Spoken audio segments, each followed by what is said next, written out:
Bismillahirrahmanirrahim. Assalamu alaikum. Asad Yaqub here, and I welcome you to a wonderful video on IELTS speaking. And this video is for those who are afraid of speaking module, those who are reluctant to speak English, those who think that they know English but they cannot speak English. And it's going to be all about IELTS speaking module. Okay, so sit back, relax. The next 10 to 15 minutes are going to give you the insights into IELTS listening module. My name is Asad Yaqub and I am international IELTS trainer. Well guys, the first thing is we need to understand the nature of IELTS speaking. So in IELTS speaking, they assess 4 things in your language. The first thing is your pronunciation. Now, there is no marking criteria for accent. They only check your pronunciation, that you pronounce the words correctly.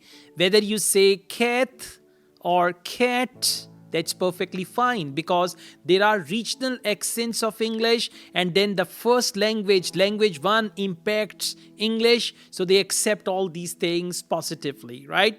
So the first thing is pronunciation. Whenever you do IELTS listening, try to copy their accent, try to imitate their style and make your English stylish. There are only few sounds which people need to follow who live in Pakistan, Bangladesh, India, Nepal, Sri Lanka, and then in Africa. They need to follow these sounds. First of all, the sound of C as k, cat. Secondly, the sound of T as t, Titanic, total.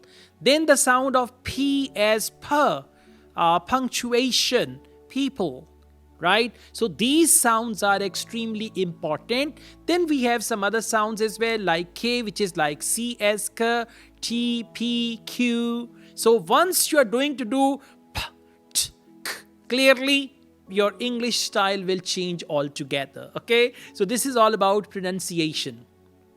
Second criteria is fluency. Now, IELTS speaking examiners, they check your fluency. Fluency does not mean that you speak English very fast. Fluency means you speak in a flow. That flow can be slow or fast, but you need to speak English without breaks, without pauses, and without breaking the sequence of the sentence. Now, if I say, I would like to have a cup of hot tea, please. Right? I'm saying it without breaking the sequence of the sentence. But otherwise, if I say, I would like to have a cup of hot tea, please. Okay, so this is not fluent, right? After fluency, and fluency means you do not repeat yourself. You don't say, once upon a time there was a crow, and one day the crow was thirsty, the crow was thirsty, the crow was thirsty, and then the crow was looking for water. It means you are repeating yourself. So this is also the enemy of fluency. Pauses, use of us and ours, and repetitive use of a word like you know, all these things can be the hindrance towards fluency. Now, let's move on. The third criteria is grammar. Examiner wants to see the range of grammatical structures that you use in your language. Remember, in IELTS speaking, there are only 5 tenses which are involved, and all the speaking questions are in these 5 tenses, and these tenses are present simple. Do you? Past simple, did you? Future simple, will you marry me? Okay, for proposal we use this. And then present perfect, have you with third form, and present perfect continuous, how long have you been, ing form. So these 5 tenses are important. Learn these 5 tenses, learn the passive voice of first 4 tenses, and then learn modal verbs can, could, should, may, might, and all that. You are good to go with grammar, and this much grammar can bring you 7, 8 or even 9 band if you make sentences correctly. Finally, The last criteria is vocabulary. In vocabulary, examiner does not want to see high-fi vocabulary in your answers. Examiner wants to see everyday English because your speaking test is about everyday English. Questions are about everyday English, okay? So examiner wants to see a variety of words which are related to the topic. For instance, if the question is, what do you do in your free time? You say, well, in my free time, that's repetition. If you say, in my leisure time, or in my spare time, and then you go on. Now, examiner wants to see how many words you know which are related to free time and all that. So, what do you do in your free time? Well, at the moment, going to the gym is my favorite leisure activity. Whenever I have nothing to do, especially in the morning or the evening, I go to the gym and there I burn the extra calories and extra amounts of fats which I have on my body. On the other hand, sometimes whenever I have any spare hours, I prefer to watch a movie. Something like this. So you need to elaborate your answer, use a variety of simple words and you will get good bench score, okay? This thing will bring you better bench score whether you are in Pakistan, India, Bangladesh, Nepal, Sri Lanka, Africa, you will get good bench score, right? Now, let's go on. These are 4 criterias. The first one is pronunciation, fluency, grammar, and vocabulary. After that, students often get confused. They don't know how to answer the question. Remember, whenever a question is asked, the first thing is you need to pick up the tense of the question. For example, if the question is, how often do you? It means present tense. So answer should contain present simple tense. Do you is first form of the verb. If the question is, when did you watch a movie? Did you is past tense. So in order to answer this question, you will use past simple tense. And if it is will you, have you, so you are going to use tenses appropriately. Yes. When a question is asked in present perfect tense, first sentence will go in present perfect tense and the rest of the sentences are going to be past simple. For example, have you been to any restaurant recently? Yes, I have been to an Italian restaurant recently. In fact, I went there last week and we really had a great time. Actually, I had invited my friends there for lunch and we enjoyed our favorite Italian food there. So to answer your question, yes, very recently I have been to my favorite Italian restaurant. That's it. Simple, straightforward answers can bring you 8 band. I'm telling you because I achieved that long time ago. Okay. So how to answer? First, you need to consider the tense of the question. Second, you need to see the structure. And for sentence structure, I would advise you to mainly use compound sentences if your target band is 7, 8 or 9. Yes, if you want to get 6 band, make simple sentences fluently, use some conjunctions, right, connecting words, and you can get 6, 6.5. But for 7 and above, you need to make compound sentences mainly, and you can easily get 7 or above with the help of compound sentences, okay? So, I was telling you all about IELTS speaking. The first thing is tense of the question, second is sentence structure, third, now you need to see appropriate words, at least 5 to 6 words which are related to the topic. Don't repeat question vocabulary. For example, what's your favorite color? My favorite color is red. This is my favorite color because I like red color very much. Red color has always been my favorite. That is why I like it very much. Repetition. So, when examiner asks you a question, you should use question vocabulary once, that's it. Then you need to use synonyms, variety of words, expand that thing. For example, if the question is about your favorite color, for favorite, you may use the word I'm passionate about, I love, right? I'm obsessed with this color. For color, you can use bright colors, dark colors, right? Then you can use black, red, orange, brown, and all that. So you need to expand your vocabulary and try to use at least 4, 5, 6 words which are related to the topic to demonstrate the examiner that I know this word group. We call it word group. Word group for colors, word group for cooking, word group for leisure activities and all that stuff, right? This is important. Now, if we talk about fluency, once you practice, once you use compound sentences, automatically you are going to be fluent.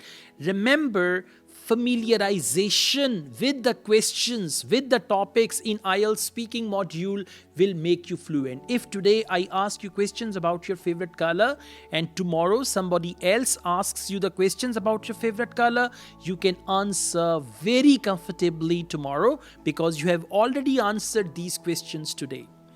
Now, let's move on. How to answer the question for speaking part 1 and part 3, and what should be the length of your answer, how many sentences do you need to speak, and all that. Let me tell you, in IELTS speaking part 1 and part 3, please do not give blunt to the point answers in one sentence or one word. For example, what do you do in your free time? Nothing. What's your favorite color? Black. Alright? So never answer questions in this manner, because if you answer questions in this manner, examiner will have to struggle to make you speak English, and examiner will say again and again, why? Why not? Why not? One of my students who appeared in IELTS and she complained after the exam, sir, I answered every question and the examiner was asking after my answer, why? Right? It means she was giving short answers. And when she got her IELTS speaking result, she was saying hi, because she got low band score. So, now, let's talk about the length of your answer. For speaking part 1, recommended answer there is no hard and fast rule, but for speaking part 1, when they ask you question, what's your name? One sentence only, my name is this. Do you work or study? One sentence only, right? When they ask you about your hometown or other stuff like that, so recommended length of your answer is 6 to 8 sentences. Right? 6 to 8 sentences, and there must be 3 parts of your answer. Part 1, direct answer. Do not give indirect answer. What's your favorite color? Colors are very important in life. Different people like different colors. Some people like black, some people like green. My favorite color is white. No, that's wrong. My favorite color is white should be the first sentence to your answer. So, direct answer. Step 2, elaborate your answer. Give reasons for your answer, right? For example, if your favorite color is white, why? Okay? If you've been to Italian restaurant, give more information about that visit. If your favorite food is pizza, give reasons why you like pizza. So you need to elaborate your answer, give reasons for your answer, or expand your answer up to 3 to 4 sentences. And finally, part 3 of your answer should be the conclusion of your answer. This should close your answer, or what do you say, conclude your answer, round your answer off. What is that? That is why I like pizza very much. Therefore, my favorite color is white. To answer your question, in my free time, I go to the gym. So like this, you need to actually conclude your answer, allow the examiner to ask you the next question, and then you can go on. This brings me to the next part of this video, which is about IELTS speaking part 2 cue cards. In speaking part 2, examiner will give you a topic, read the topic for you. Examiner will give you 1 minute time to read the topic and write down some notes, and after 1 minute, you will have to speak on that topic for minimum 1 minute and maximum 2 minutes. And students are often afraid of this part because when you speak English, the time stops. Okay, you speak, or you talk. And when you check the time for cue card, it's only 30 seconds, it's only 35 seconds. So, how to speak for minimum 1.5 minute, which should be your talk time, 1.5 minute minimum, okay? And for maximum, examiner will stop you. Now, the first thing is cue card is divided into three parts. Part one is the main topic, which is always a description. Describe a city you would like to visit. Describe a place you often visit. Describe a TV program you usually watch. So the topic is always a description. But in the description, you need to see whether your cue card is in present, past, or future, because the tense of your cue card should be the tense of your answer. If the cue card is describe a person you met at a party and you enjoyed a conversation with him or her. Now, a person you met at the party, enjoyed conversation, total past simple tense, you will speak past. You'll explain everything using past simple tense. If it is describe a city you often visit for work or pleasure, now present tense. And describe a country you would like to visit in the future, that is future tense, right? So you need to see the tense of your cue card, and then you need to decide immediately whatever you are going to talk about. For example, describe a person you met at a party. Immediately write the name of the person. If you find someone from your real life, it's good. Otherwise, you can always exaggerate. We use the word improvise. You can improvise your answer. You can come up with something like, I met this politician at a party, or I met this film star at a party, and then you elaborate about that and all that stuff, right? So at times you can be imaginative and create your answer, improvise your answer, and with your answer there should be a little exaggeration. Exaggeration means you give details about your answer. You exaggerate. When I met this person, he welcomed me warmly. Though he did not welcome you warmly, you exaggerate. You say, he welcomed me warmly, and then I sat with him round the dining table and we discussed different things. First of all, I asked him about this and that and all that stuff, right? So you need to exaggerate, elaborate, improvise your answer if you don't have any answer in reality. In speaking part 2, you need to time yourself when you practice. There are cue cards, right? We have this book of cue cards where there are 100 most important cue cards. In the same book, we have 200 topics for speaking part 1, and this book is available in PDF. It is available at a little administrative cost. If you want to get the book, our WhatsApp numbers are given in our every video. You can contact us and we will send you the detailed cue cards along with sample answers and speaking part 1 topics and questions with sample answers. So for speaking part 2, your talk time should be 1 to 2 minutes minimum. Now, first part is description. Second part is cues for your cue card, right? What are the cues? When? In cues, they use WH questions. When, where, why, who, how.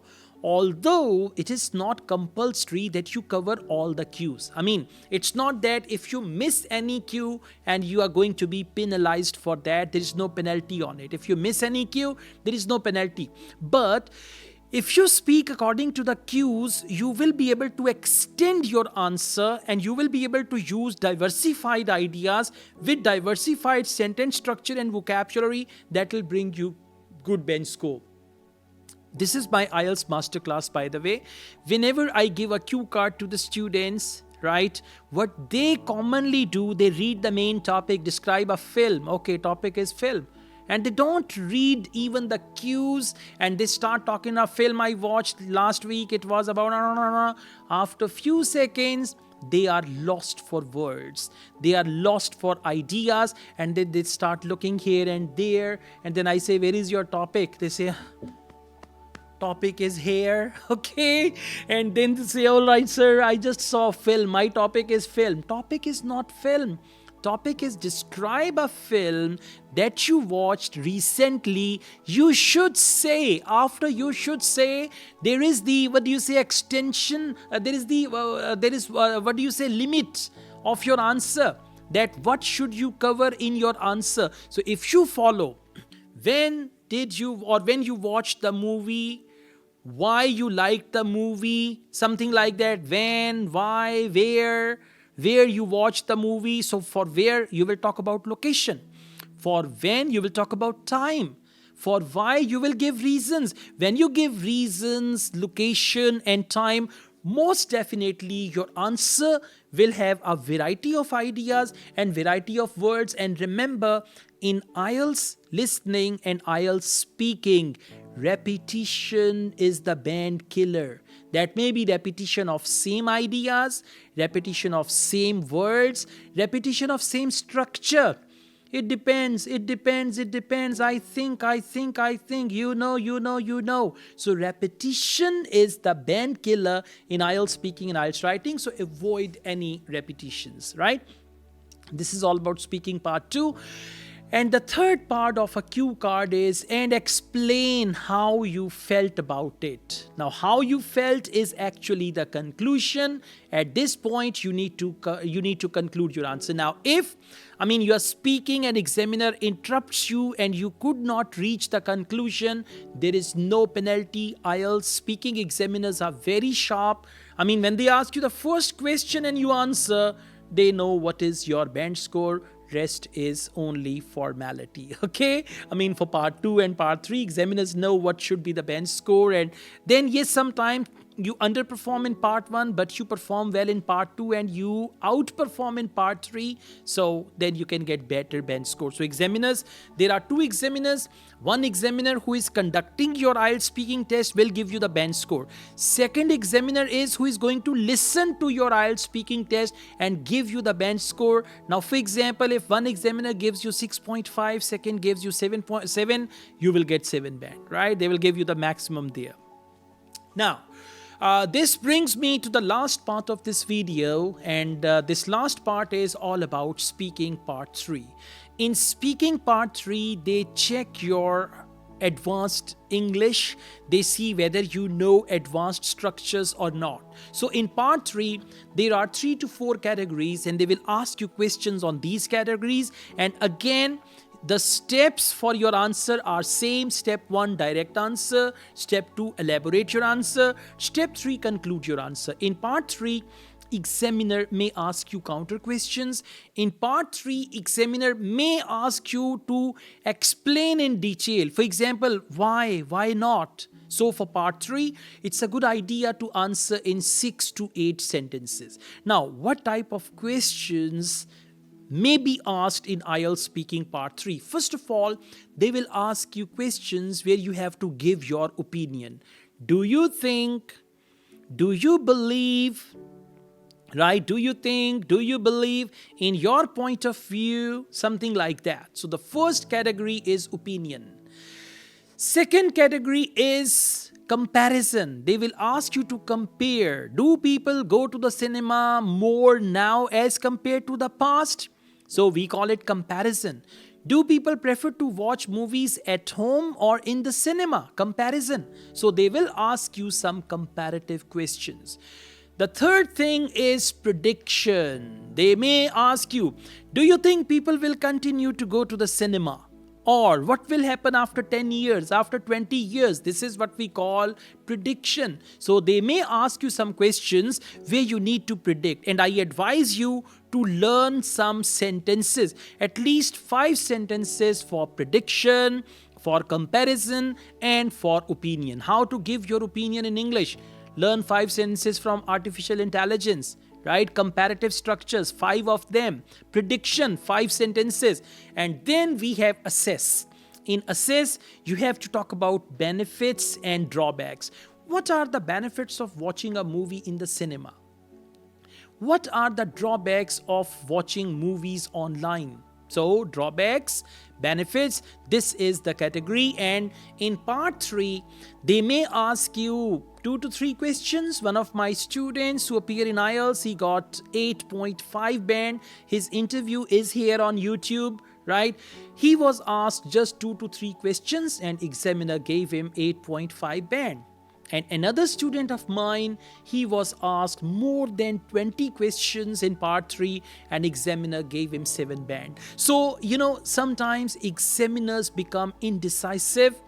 they cannot decide 6.5 or 7, 6 or 7. So they ask you more questions, like in football, when one goal each side, then they give extra time, so they ask you extra questions, and then examiner decides wisely the band score. Examiner awards you the band score wisely. So this is the whole story. Let me tell you again, for IELTS speaking module, we have compiled a wonderful book. In the book, you will find 200 topics for speaking part 1, all 5-6 questions with standard answers for band score 7-8, but you're not going to memorize these answers. You're going to learn new vocabulary, new sentence structure, new ideas, and then you're going to give these answers in your own way. Then we have 100 topics for speaking part 2, and you can go through all the cue cards, and in actual exam you are highly likely to get one of them. And in part 3 they ask you follow-up questions which are almost always related to your cue card, unless examiner has to ask you some extra questions, then they pick up another topic and ask you some extra questions. All right, so thank you so much. If you want to get this book, you can contact us on WhatsApp. We'll give you all the details. This book is only available in PDF, and we can send this PDF globally all over the world. All the best, guys. Thank you so much. I also teach IELTS online all over the world, and in campus in Lahore, Pakistan. We offer IELTS test booking service. We offer PTE online classes. We have study plans before exam. If you could not prepare, or if your preparation is incomplete, we offer you study plans for that, and we offer single module preparation as well. So all the best. Take good care of yourselves. Allah Hafiz.